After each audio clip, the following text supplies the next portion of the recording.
Assalamualaikum warahmatullahi wabarakatuh. Selamat datang di video kali ini. Kita akan bahas satu pertanyaan yang sering bikin banyak orang penasaran. Kenapa sih sapi begitu dihormati di India?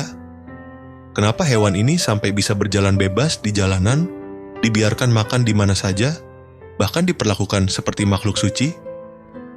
Nah, simak video ini baik-baik, kita bakal kupas tuntas ceritanya, dari sejarah ribuan tahun yang lalu, kepercayaan, hingga budaya masyarakat India modern. Yuk langsung mulai. 1. Akar sejarahnya.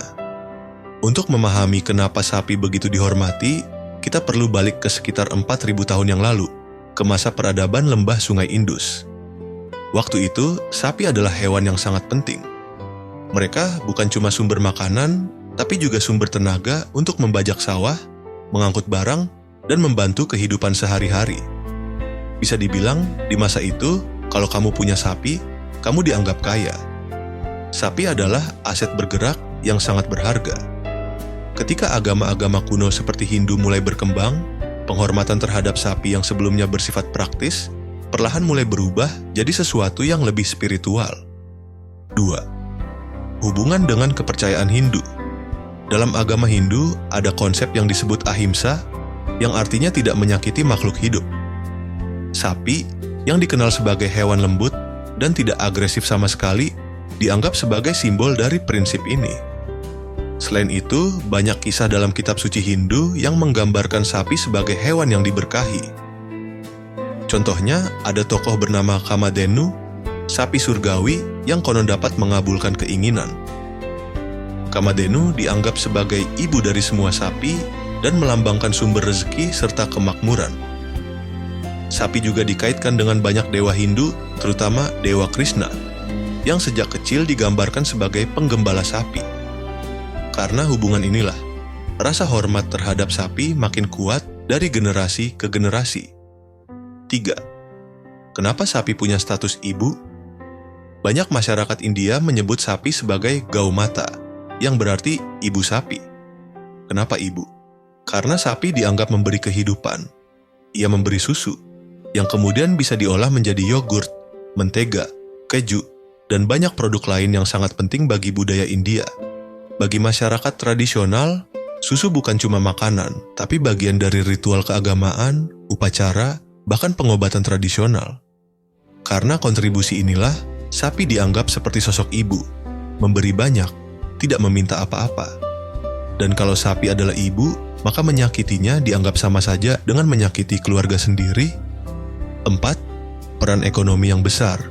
Selain aspek keagamaan, alasan penghormatan terhadap sapi juga datang dari fungsi ekonominya. Dulu, di banyak wilayah India, sapi adalah sumber tenaga untuk menggarap sawah pupuk alami, dari kotorannya bahan bakar, dari kotoran kering, susu sebagai makanan penting. Dengan kata lain, sapi membantu masyarakat hidup. Dalam situasi ekonomi tradisional yang serba terbatas, kehilangan satu ekor sapi bisa sangat merugikan. Jadi, ada dorongan kuat untuk melindungi sapi agar komunitas tetap sejahtera.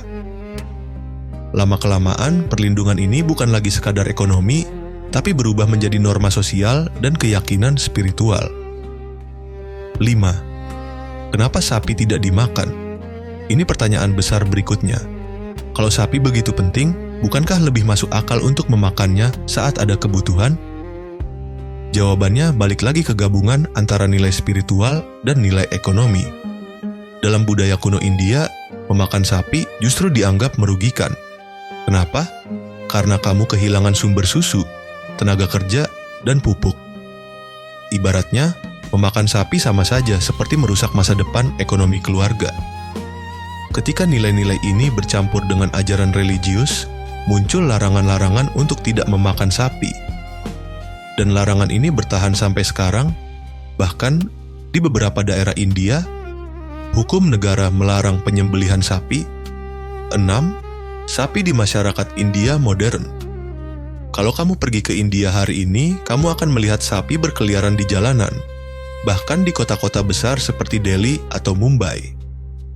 Ini bukan karena mereka tidak punya pemilik, tapi karena masyarakat membiarkan mereka bergerak bebas.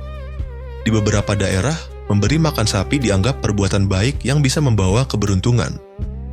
Ada juga komunitas yang membuat tempat perlindungan khusus untuk sapi tua atau yang tidak bisa bekerja lagi. Meskipun India sudah modern dengan gedung-gedung tinggi dan teknologi canggih, penghormatan kepada sapi tetap bertahan. Nilai spiritualnya tidak hilang begitu saja. 7. Perspektif sosial dan politik penghormatan terhadap sapi juga punya aspek sosial dan politik. Di India, ada undang-undang di beberapa negara bagian yang melarang penyembelihan sapi. Kebijakan ini berbeda-beda tergantung wilayah dan kelompok masyarakat yang mayoritas tinggal di sana. Ada juga perdebatan modern tentang bagaimana seharusnya sapi diperlakukan, terutama terkait kesejahteraan hewan dan peraturan negara. Sapi menjadi simbol identitas bagi sebagian masyarakat Hindu, sehingga topik ini sering muncul dalam diskusi politik. Walau begitu, sebagian besar masyarakat India tetap melihat sapi sebagai simbol kedamaian, spiritualitas, dan budaya tradisional. 8.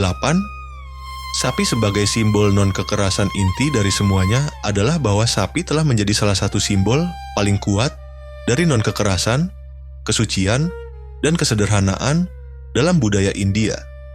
Banyak tokoh spiritual besar, termasuk Mahatma Gandhi, sering menyebut sapi sebagai lambang kelembutan dan empati manusia terhadap makhluk lain. Kesimpulan, jadi, kenapa sapi begitu dihormati di India? Karena perpaduan antara peran ekonomi yang besar, ajaran spiritual dalam Hindu, simbol non-kekerasan, kebiasaan budaya yang bertahan ribuan tahun, hubungan dengan tokoh dan kisah suci, dan identitas sosial masyarakat India. Hasilnya, sapi bukan lagi sekadar hewan, tapi makhluk yang punya nilai budaya, spiritual, dan historis yang sangat kuat. Kalau penjelasan ini bermanfaat atau bikin kamu belajar hal baru hari ini, yuk dukung dengan subscribe ke channel JLC Syiar. Klik tombolnya sekarang, gratis kok, tapi sangat berarti buat kami. Terima kasih sudah menonton, sampai jumpa di cerita berikutnya.